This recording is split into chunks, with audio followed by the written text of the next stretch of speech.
Ikikwento mo nga sa amin, ano ba itong sama ng loob mo? Sama po talaga loob ko sa nanay ko. Hindi po ako malditang anak. Galit lang po talaga ako sa kanya. Bakit ka galit? Iniwan niya po kami ng basta-basta lang. Kailan niya kayo iniwan? 2005.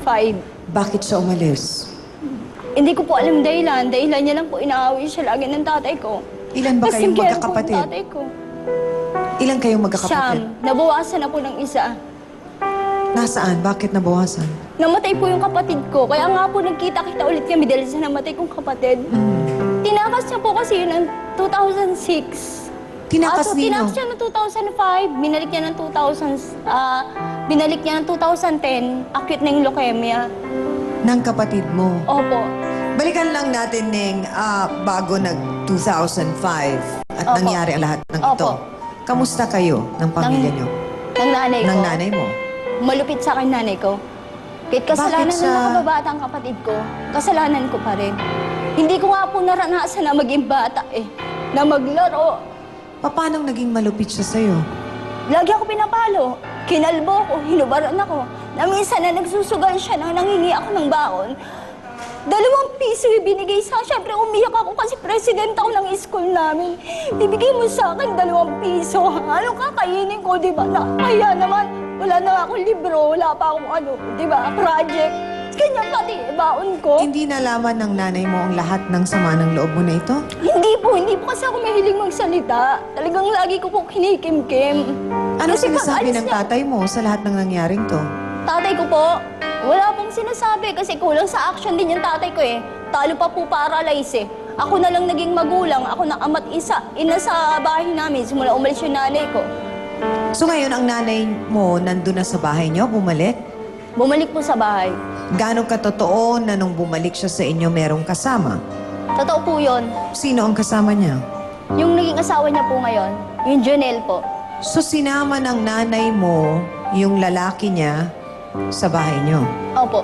Anong sabi ng tatay mo? Papatayin ko kayo. Papatayin ko kayo pero hanggang salita lang. Kunyari, bababain ko kayo, hindi kayo dyan aalis. Ganun lang tatay ko. Kanino ang bahay na yon? Sa akin na po ngayon, simula iniwan kami ng nanay ko. Nung nagka-boyfriend po ako na tumulong na naging asawa ko po ngayon, napaayos ko po bahay namin. Yung ilalim po, hollow blocks na po, yung taas plywood na po. Pero kanino nakapangalan ng bahay? Sa akin po, sa census lang po. Hindi, squatter lang naman po kami dun Hindi po talaga sa amin yan. Mga kapatid, nagustuhan kaya niya ang mga sinabi ng kanyang anak. Ano naman ang kanyang reaksyon dito? Bigyan po natin ang pagkakataon na magpaliwanag si Aling Delia Lily Gonzaga. Pasok!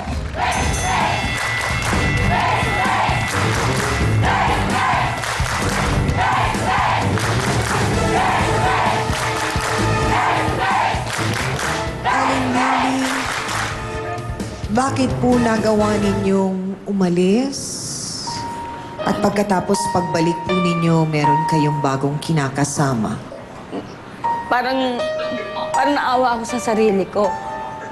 Umpisa nagsama kami hanggang naghiwalay kami. Sakit ng katawan nang nampala ako sa kanya.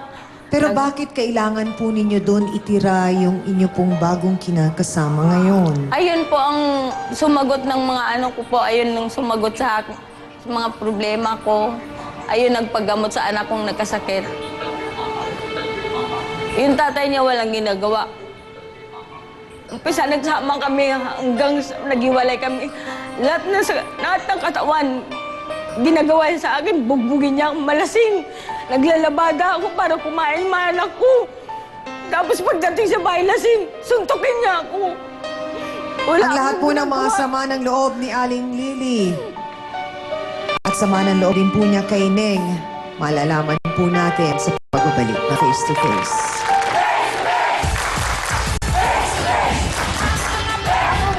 Akong pinanahiya niya. Kasi pilay ako. May kapansanan ako lahat na lang. Ikinahiya niya ako sa mga tao. Lahat, kahit sa kamag-anak ng naging asawa niya, hindi ako pinapakilala.